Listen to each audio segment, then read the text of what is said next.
많이 사랑합니다. 축복합니다. 주님의 은혜와 평강이 예배하는 여러분들 가운데 날마다 넘치시기를 축원합니다. 새해를 맞이한 지가 어제 같은데 벌써 1월 마지막 주일을 맞이했습니다. 여러분 새해 1월 한 달을 잘 살아가고 계십니까? 새해 첫 달 1월이 아직 이번 한 주간이 남아 있습니다.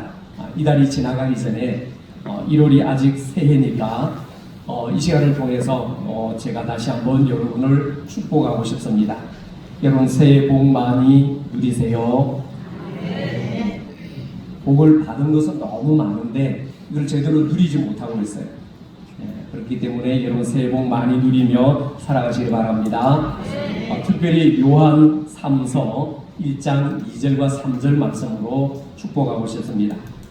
사랑하는 청문가족 여러분, 여러분들의 영혼이 잘 된과 같이 여러분의 범사가 잘 되고 강건하시기를 진심으로 축복합니다. 자, 우리 옆 사람에게 이 말씀으로 다시 한번 복을 빌어주며 인사를 할 텐데 이렇게 하십시다. 제가 하라 하시면 하십시오. 집사님의 영혼이 잘 된과 같이 범사가 잘 되고 영혼이 잘 되기를 축복합니다. 이렇게 인사 나누겠습니다. 너무 길어요? 그러다 한번 보세요. 시작. 집사님의 영혼이 잘 된과 같이 범사가 잘 되고 강건하기를 축복합니다. 축복을 받으신 분 손 한번 들어보세요. 축복을 해주신 분 손 한번 들어보세요. 예, 잘하셨습니다. 여러분들 가운데 정말로 영혼이 잘 되시고 또 범사가 잘 되고 강건하시기를 진심으로 축원합니다. 네. 자, 이제 여러분에게 한 가지 물어보겠습니다.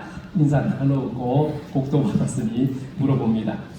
여러분 새해 맞이 예배 때 아니면 신년 첫줄 예배를 드리면서 아니면 새해를 맞이하면서 하나님 앞에 가졌던 약속과 결심과 소망을 잘 실천하고 계신가요? 대답 몇 분밖에 안 계시네요. 예, 아니면은 혹 작심삼일로 끝나버린 채 그러면 그렇지 내가 뭘 할 수 있겠어 하고 이렇게 벌써 포기하거나 낙심하고 실망하지는 않으셨습니까?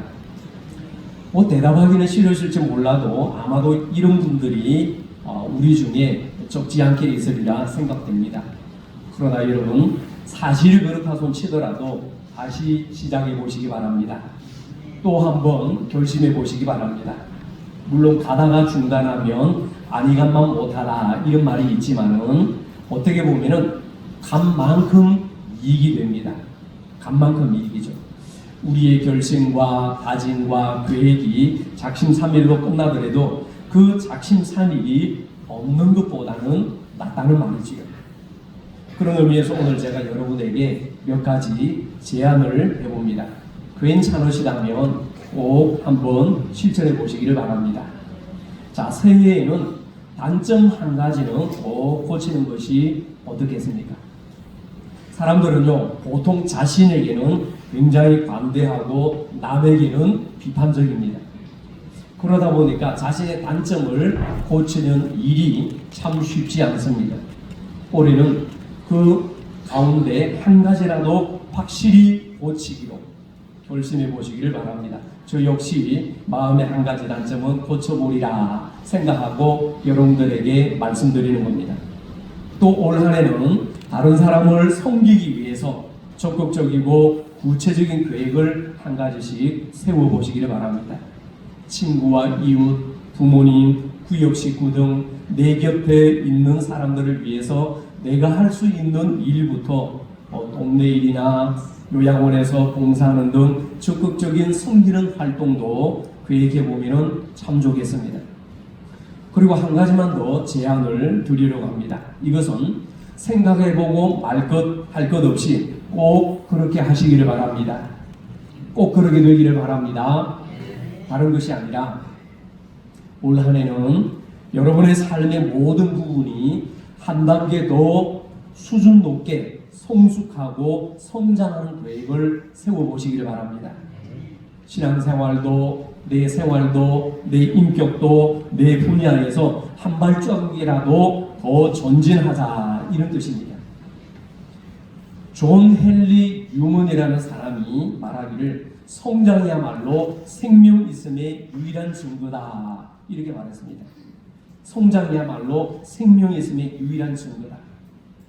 지구상에는요 수많은 생명체들이 있습니다. 그 생명체들은 독특한 저마다의 성장 원리에 따라서 끊임없이 진화하고 성장하며 쇠퇴하고 있습니다. 식물은요 그 작은 씨앗이 움트고 자라서 거목이 됩니다. 날짐승은 알에서 깨어나 갖가지 성장의 진통과 아픔을 겪으면서 마침내 하늘을 나는 어미가 됩니다. 포유동물들도 이 새끼로 태어나서 마침내 또다시 새끼를 낳을 수 있는 아주 큰 짐승이 됩니다. 사람도 마찬가지입니다. 육체적으로 정신적으로 자라가야 합니다. 거듭난 믿음의 성도들은 육체적으로 지식적으로 자랄 뿐만 아니라 영적으로 성장해 나가야 합니다. 그래서 사도 바울은 에베소서 4장 13절에서 성경을 통해 우리에게 말씀하기를 이렇게 말씀합니다.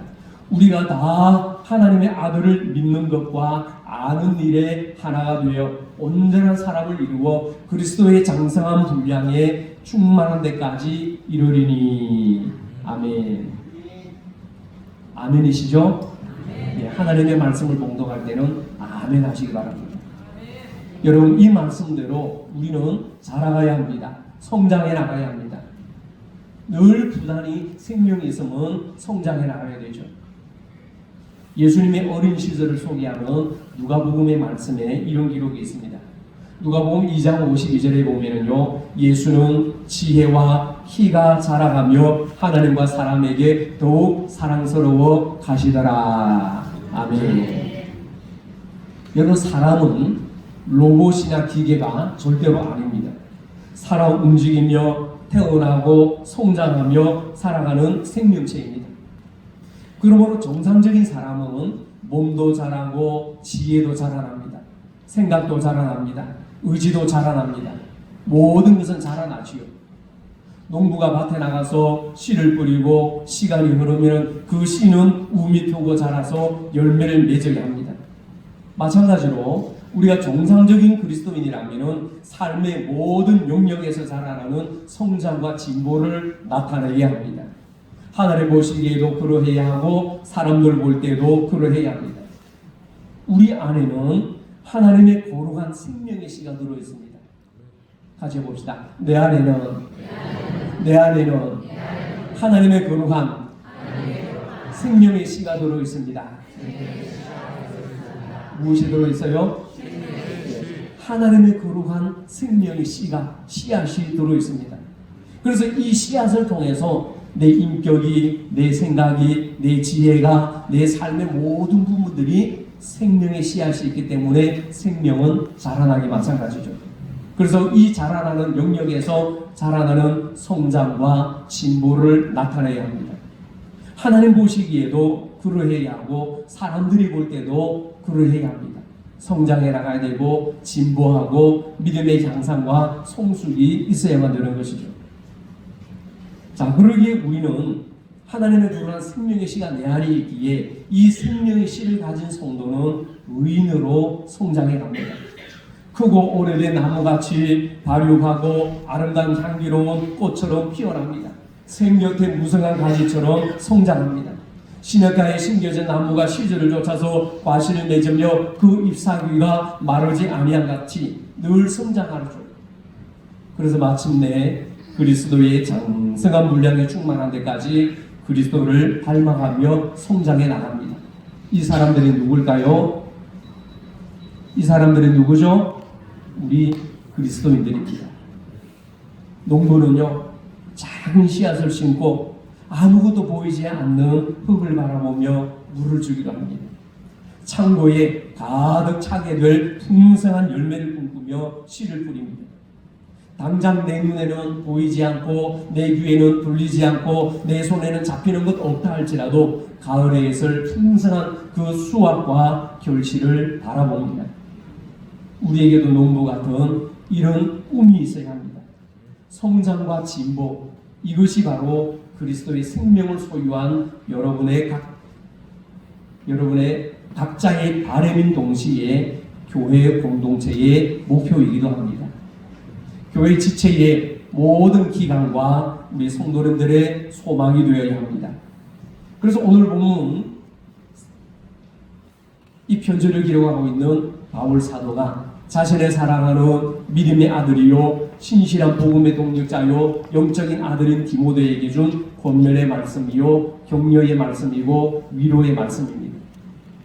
물론 이 목회 서신 디모데라는 이 편지는 디모데라는 목회자 개인에게 준 말씀이지만은 2026년 새해를 걸어가는 우리 청운교회의 믿음의 공동체가 받아야 할 중요한 영적 교훈이 들어있는 귀한 말씀입니다. 그런 의미에서 오늘 본문 여러분 15절을 다시 한번 보시기를 바랍니다.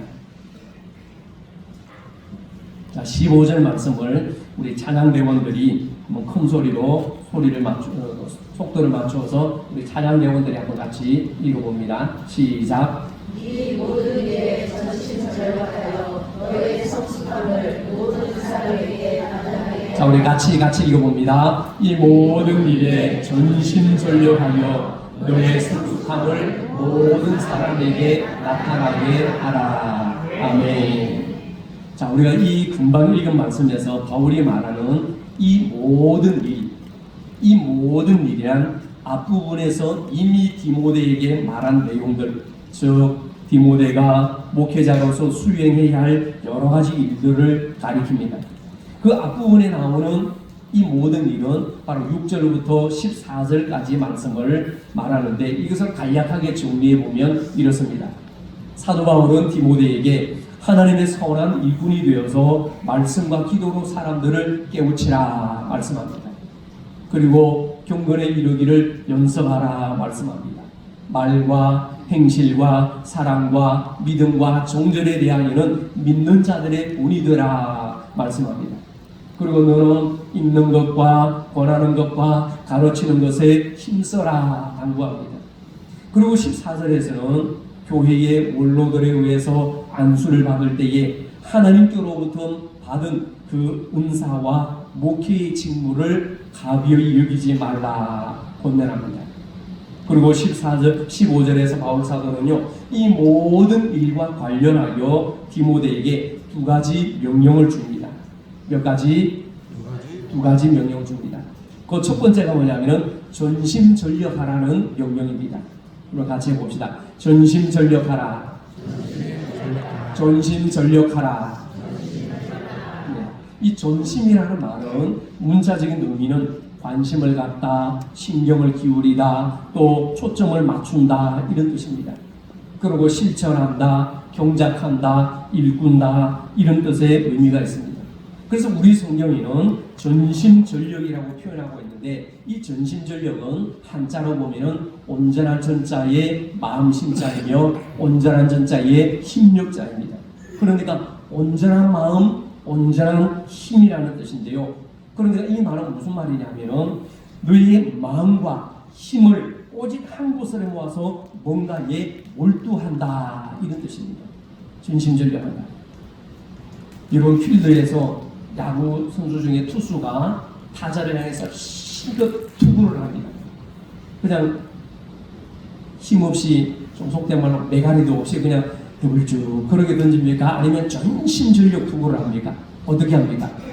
온 힘을 다해서 그냥 팍 강속구를 요즘에 포심이 매력입니다. 그죠? 제가 야구를 굉장히 좋아하는데 이 포심으로 전심전력 투구를 하는 것이죠.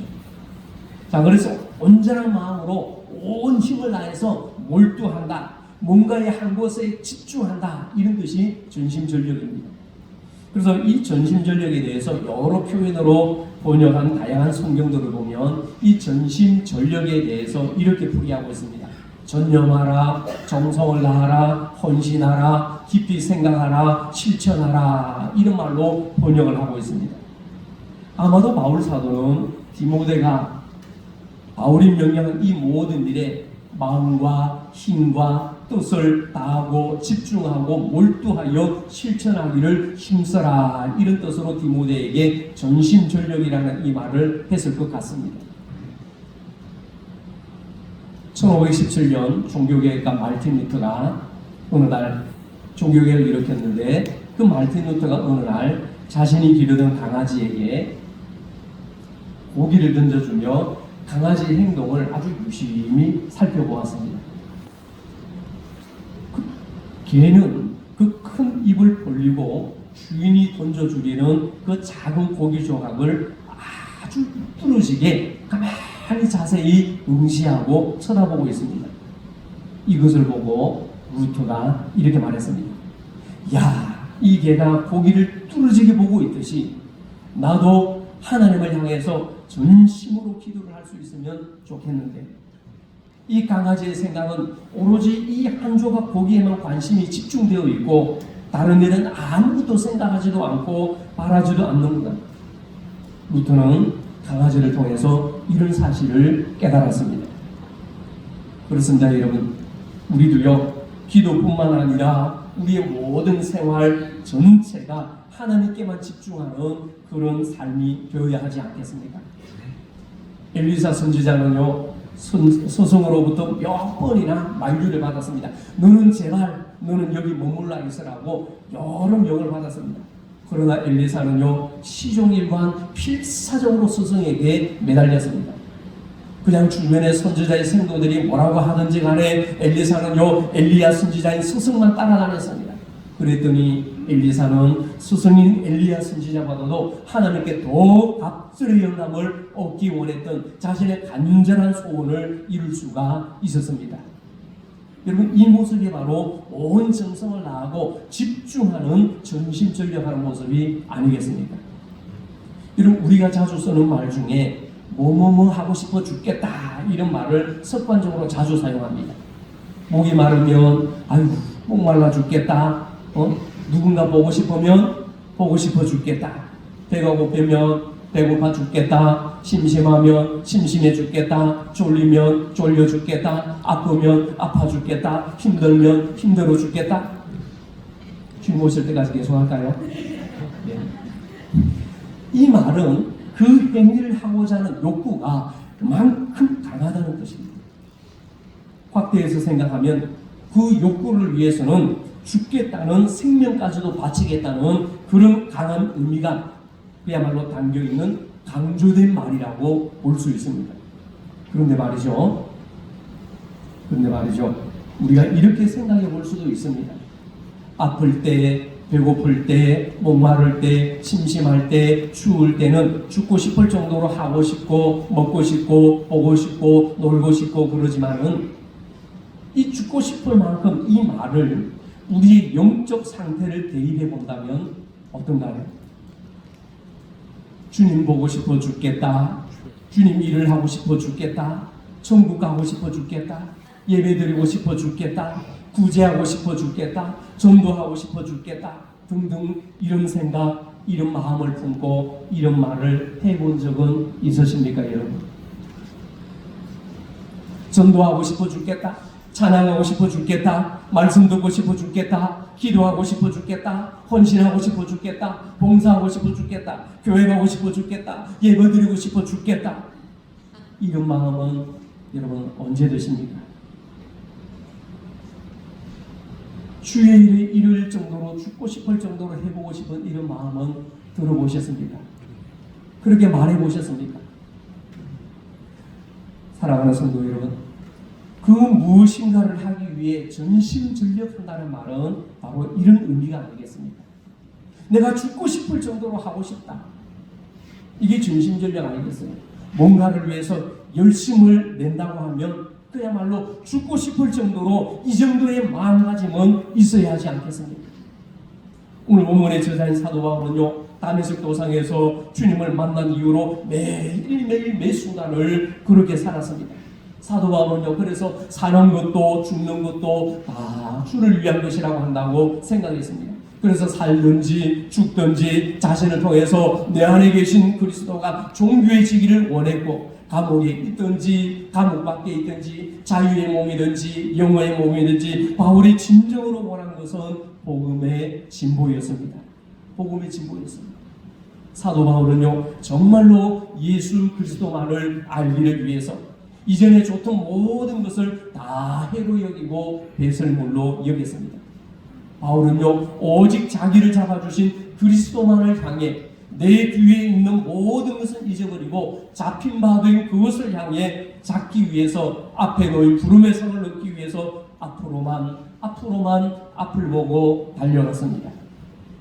여러분, 이와 같은 바울의 삶이야말로 전심전력하는 삶의 모델이라고 말할 수 있습니다. 사랑하는 청문가족 여러분, 2026년 금년에는 단 한 가지를 하더라도 전심전력할 수 있기를 바랍니다. 주님을 섬기는 일도, 세상에서 하나님의 영광을 드러내는 일도 전심전력할 수 있기를 바랍니다. 예배하는 일도, 기도하는 일도, 성경을 읽는 일도, 봉헌하는 일도, 전도하는 일도, 새벽 기도하는 일도, 그야말로 다른 사람을 섬기는 일도 제대로 하시고, 그리고 열심히 하시기 바랍니다. 전심전력 하시기를 바랍니다. 하는 두 많은 두 이것도 아니고 저것도 아니고, 여러분, 못하는 것은 못하더라도 어차피 내가 해야 할 일이라면 최선을 다해서 후회가 없도록 전심전력을 다해서 해보시기를 바랍니다. 여러분의 그런 삶을 통해서 우리 교회가 더욱 새로워지는 은혜가 풍성하기를 축원합니다. 다음으로 바울 사도는요, 디모데에게 너희 진보를 모든 사람에게 나타나게 하라 명령합니다. 여기서 진보에 해당하는 헬라어 원어로는 프로코페라는 단어를 씁니다. 프로코페. 이 말은 앞을 향해서 똑바로 나아가다, 발전하다, 이런 뜻을 담고 있습니다. 사실 사도 바울의 관심은 디모데의 믿음의 성장과 진보, 목회자로서의 성숙함이 모든 사람에게 드러나는 데 있습니다. 그러니까 사도 바울이 볼 때에 이 디모데가 예수 그리스도의 선한 일꾼으로 에베소 교회를 섬기기 위해서 극복해야 할 가장 큰 문제가 뭐였느냐 하면은 디모데에게 있어서는 연소함의 문제였습니다. 연소함. 그 당시 디모데의 나이는 35살 전후일 것으로 주견학자들은 짐작하고 있습니다. 디모데는요, 나이에 달려갈 길을 다 마친 바울에 비해서는요, 아주 젊은 목회자였습니다. 어떻게 보면 바울에 비해서 능력이 없어 보였을지도 모릅니다. 어쩌면 에베소 교회 교인들은 디모데의 이 어린 연소함에 대해서 안쓰럽다고 느꼈을지도 모릅니다. 혹 어떤 이들은 젊은 목회자인 디모데를 무시하기도 했을 것입니다. 저도 교회를 목회하는 담임 목사인데 연세 많으신 우리 성도님들이, 어르신들이 볼 때는 나이로 보면은 한참 젊어 보이실 겁니다. 80, 90, 은퇴하신 우리 어르신들이 볼 때는 제가 볼 때 한참 젊어 보일 수도 있을 거예요. 돌을 씹어 먹어도 소화를 시킬 만큼 한참 젊어 보일 수도 있을 겁니다. 안 보이면 어쩔 수 없고요. 자, 그래서 저 목사님이 목회를 어떻게 하나, 목사님이 잘해야 할 텐데, 이런 마음으로 걱정 아닌 걱정과 염려의 마음이 많으실 겁니다. 제가 우리 교회 와서 제일 많이 들었던 말이 뭔지 아세요? 여러분, 오래 계세요. 이 말을 제일 많이 들었어요.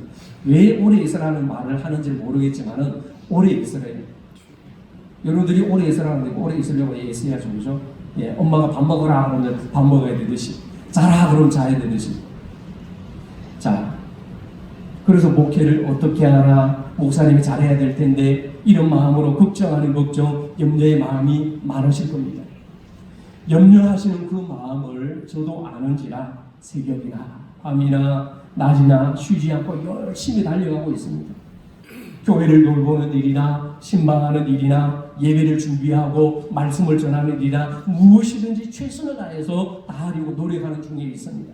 어떤 때는요, 월요일에 새벽 기도가 좀 없었으면 그렇게 쉬고 싶을 때가 있을 만큼 힘들 때도 있습니다. 오전 예배 드리고 오후 예배 드리고 우리 임직자 교육하고 교회 돌보고 퇴근하면 한 7시 반 8시가 됩니다. 그렇기 때문에 긴장이 풀어지면은요, 홈에 쑤시고 두드려 맞은 것 같아요. 긴장이 풀어집니다. 그래도 내일 아침에 새벽 기도가 있으니까 매일 4시에 일어나야 됩니다. 눈이 오면 나와서 눈도 치워야 되고, 차가 잘못되었으면 차도 또 말해야 되고, 이렇게 노력 중에 있고 무엇이든지 최선을 다하려고 힘쓰고 있습니다. 그러나 여러분, 무엇이든 첫술에 배부른 일은 없습니다. 멀리 가고 늦게 가더라도 주님과 함께 천천히 조금씩 해 나가다 보면 우리 교회에 좋은 일이 있으리라 저는 분명히 확신합니다. 사도 바울 역시요, 영적인 부모의 심정으로 디모데를 향한 마음이 여러분들이 저를 향해 가지고 계시는 그런 마음처럼 바울도 디모데를 향해 역시나 동일하게 가지고 있었습니다. 그래서 12절에는 누구든지 내 연소함을 업신여기지 못하게 하라 말씀하고 있습니다. 누구든지 내가 어리다고 해서 내 어림을, 연소함을, 젊음을 업신여기지 못하게 하라, 이 말씀이죠.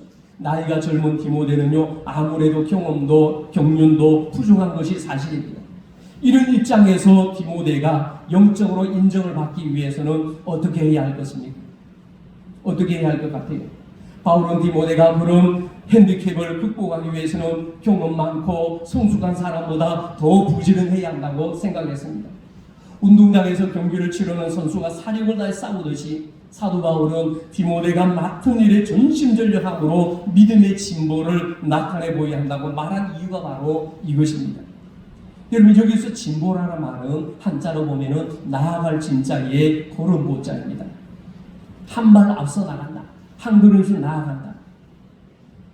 전쟁터로 치자면 선봉장이 된다는 뜻입니다. 전쟁터로 나가는 군인들은 앞에 나가는 선봉장을 믿고 따릅니다. 오늘 우리도 모든 일에 있어서 특히 주님의 일에 전심전력하는 믿음의 선봉장이 되어야 합니다.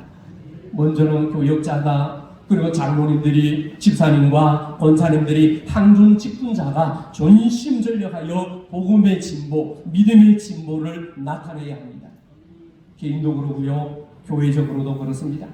몸을 살린다거나 말만 앞세운다면 신뢰받기가 어렵습니다. 직분에 매여서 권위만 부린다거나 교만해진다면 얼마나 우습게 보이겠습니까? 그러나 겸손한 마음으로 맡은 일에 전심전력하고 믿음의 향상과 진보를 통하여서 영적으로 성장하는 것이 모든 사람에게 나타내 보인다면 모든 성도들이 여러분을 존경하고 따를 것입니다. 저도 목회자로서 목회 32년째입니다. 젊어 보여도 일찍부터 목회 현장에 뛰어들었습니다. 산전수전 다 겪었습니다. 여러분 보실 때는 어리고 엉해 보일지는 모를지라도 여러분들을 목회 지도하고 가르치고 지도하는 데는 어느 목사 못지않게 열심으로 가르치고자 하는 욕심이 있습니다. 여러분들이 힘들어할지 모를지라도 그래도 좋은 부모는, 좋은 선생님은 한 가지 더 가르치는 욕심을 가지듯이 저 또한 그런 욕심이 있다는 것을 아시고 또 여러분이 버겁고 때로 힘들지라도 열심히 기도하시면서 하나님 앞에서 부끄러움이 없는 여러분 되시기를 축원합니다. 여러분, 작은 일이지만은 맡겨진 일에 전심전력하는 사람을 보면 자연스럽게 존경이 가지 않습니까? 야, 우리 아무아부의 장로님 참 열심히시다. 참 존경스럽다. 우리 아무아부의 권사님, 집사님 참 존경스럽다. 참 맡은 일에 열심히시다. 그렇게 맡은 일에 열심을 다하면 존경심이 가잖아요. 바울 사도는 디모데가 그렇게 함으로 디모데 자신의 진보와 구원을 이룰 뿐만 아니라 다른 사람의 구원도 얻을 수 있을 것이라고 권면합니다. 사랑하는 성도 여러분, 여러분도 잘 아시다시피 진보란 퇴보의 반대입니다. 제자리 흐름도 퇴보입니다. 퇴보는 곧 소멸이요 망한다는 뜻입니다. 망하고 없어지고 흩어진다는 것은 참 비참한 일입니다. 바람 부는 대로 물결 치는 대로 희미하게 살아서는 진보할 수 없습니다. 뜨뜻미지간 신앙으로는 주님을 기쁘게 할 수도 없습니다. 술에 술 탄 듯 물에 물 탄 듯 매년 그 모습 그대로 성장도 없고 전진도 없고 발전도 없고 신앙생활의 답보 상태에 빠져 있다가는 결국에는 뒤처질 수밖에 없습니다. 사랑하는 성도 여러분, 우리 모두 그러지 않도록 주님께서 2026년이라는 새로운 한 해를 우리에게 기회라는 선물로 다시금 우리에게 허락해 주셨습니다. 얼마나 감사한 일인지 모릅니다. 나에게 또 다른 생명의 선물을 나에게 주시고 또 새로운 한 해를 살아갈 수 있는 믿음의 기회를 열어주셨습니다. 우리는 이제 겨우 한 해의 발걸음을 뗀 시작에 불과합니다. 2026년 아직 남아있는 시간이 무려 340일이나 남아있습니다. 여러분, 이제 시작입니다. 이제 출발입니다. 늦지 않았습니다. 이제부터 전심전력하여 앞을 향해 부지런히 달려가시기를 바랍니다. 열심히 나아가시기 바랍니다. 그러기 위해서는요, 우리는 진보하고자 하는 아주 강한 소원이 있어야 합니다. 내가 좀 더 나아지려는 강력한 소원이 우리 마음에 있어야 합니다. 제가 학창시절 때요, 공부를 못했어요. 학교 시험을 치고는 평균이 80점, 80 뭐 한 3, 4점 뭐 거기에서만 맴돌았어요. 야, 이래가지고 내가 진학이나 제대로 할 수 있겠나. 그러면서 독한 마음을 품었습니다.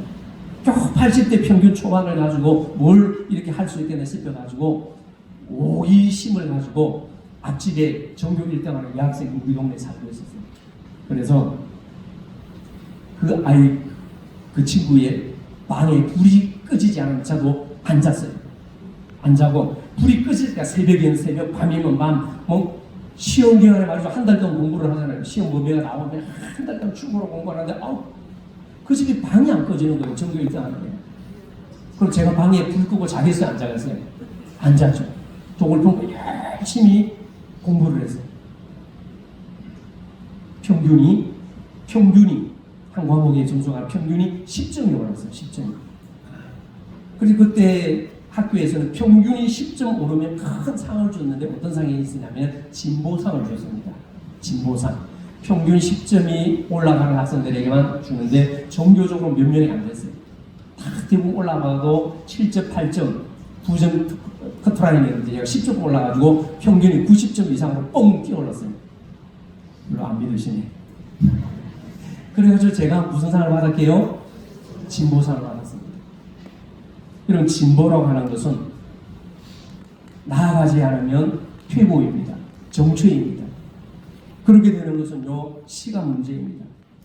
영적인 모든 일에 우리는 진보하고 성장하고 성숙해져야 합니다. 배워야 합니다. 성장이 정주된 교회는요, 노화 현상이 일어나고 배움이 없는 교회는 노화 현상이 일어나고 생명력을 잃어버리게 됩니다. 이것은요, 무서운 일입니다. 자꾸 자랑의 의욕이 생기고 신앙이 불타는 것이지 현실에 안주하고 만족하는 자세는 절대로 바람직하지 못합니다. 우리는 올 한 해 금년에는 각자 진보해야 합니다. 누가 시키지 않아도 하나님 보시기에 열심을 다하도록 진보하고 성장해 나가야 합니다. 말씀으로 날마다 새로워져야 합니다. 예수님을 아는 지식이 날로 새로워져야 합니다. 전도도 많이 해야 합니다. 봉헌 생활에도 진보해야 합니다. 오늘은 어제와 다르고 내일은 오늘과 달라져야 합니다. 여러분, 이 사실을 마음에 담고 분명히 기억하면서 나에게 새날을 주신 하나님 앞에서 올 한 해를 열심히 달려가고 살아가시기를 축원합니다. 그래서 우리 총교회가 지나온 100년을 감사하면서 우리 주님 오실 때까지 또다시 100년을 바라고 준비하면서 복음의 진보를 나타내는 우리 교회와 성도들이 되시기를 바랍니다. 믿음의 진보, 복음의 진보라는 꿈과 비전을 가지고 하나님의 도우심을 구하시기를 바랍니다. 그래서 금년에는요, 우리 모든 총 가족들이 교회적으로는 물론이거니와 개인적으로는 더욱 사랑하고 용서하고 품고 하나가 됨으로 말씀으로 새로워지는 복음의 향상과 진보를 위해 전심전력하는 성숙한 믿음의 하나로 만들어 나가는 날들이 되시기를 축원합니다. 그래서 여러분, 우리 모두가 2026년 연말에 내가 너를 돌아볼 때에 올 한 해는 내가 참 많이 영적으로 성장했구나, 달라졌구나, 깊어졌구나, 새로워졌구나, 이런 믿음의 고백이 있을 수 있도록 예배 생활과 말씀 생활과 기도 생활과 전도 생활과 또 뜨겁게 찬양하는 생활과 물질 들여 훈금하는 생활과 봉사하는 생활에 섬기는 생활에 이 모든 일들에 작년보다는 올해가 나아지고 올해보다는 내년이 더 나아지는 믿음의 향상과 진보가 넘치는 복된 신앙생활을 이루어 가시기를 바랍니다. 그리하여 주님께 칭찬받는 우리 청운교회 모든 믿음의 성도님들 한 분 한 분 되셔서 날마다 성장하고 성숙되어져 가는 모든 믿음의 성도님들 되시기를 간절히 축원합니다. 기도합니다. 하나님 아버지 감사합니다. 올 한해 믿음으로 살아갈 수 있도록 새해를 허락하시고 새로운 하늘을 열어갈 수 있는 귀한 믿음과 건강 주심을 감사합니다. 주님, 이제부터 사도 바울처럼 뒤에 있는 것은 잊어버리고 앞만 향해 달려가며 살아가기를 원합니다. 다윗처럼 눈을 들어 산을 보며 하나님 도와주심을 간구하며 살기를 원합니다. 아브라함과 같이 하나님을 전적으로 의지하며 모든 것을 맡기고 살겠습니다. 주님, 올 한해 에녹과 같이 날마다 하나님과 동행하며 살기를 원합니다. 모세처럼 일시적인 세상의 기쁨을 추구하지 않으며 오히려 영원한 기쁨을 얻기 위하여 주님을 위해 고난받는 것을 달게 여기며 살기를 원합니다. 욥과 같이 어떠한 역경과 어려움 가운데서도 오래 참고 견디고 버티며 진실하게 살겠습니다. 요셉과 같이 과감하게 죄악의 자리에서 돌아서며 깨끗하게 살겠습니다. 안드레와 같이 내 형제와 친척을 주님 앞으로 인도하도록 최선을 다하는 믿음의 삶이 되기를 원합니다. 아버지 하나님, 올 한해 전심전력하여 믿음의 향상과 진보를 나타내 보이며 성장하고 성숙하는 우리 청운교회 모든 믿음의 성도들의 신앙이 되게 하여 주옵소서. 이 모습을 통해서 우리 교회가 달라지고 내 신앙이 달라지고 주님 앞에 칭찬받는 것이 달라지고 새로운 모습으로 전심전력하는 하나님의 기쁨의 한 해가 되게 하여 주옵소서. 우리 주님 예수님 이름으로 기도하옵나이다. 아멘.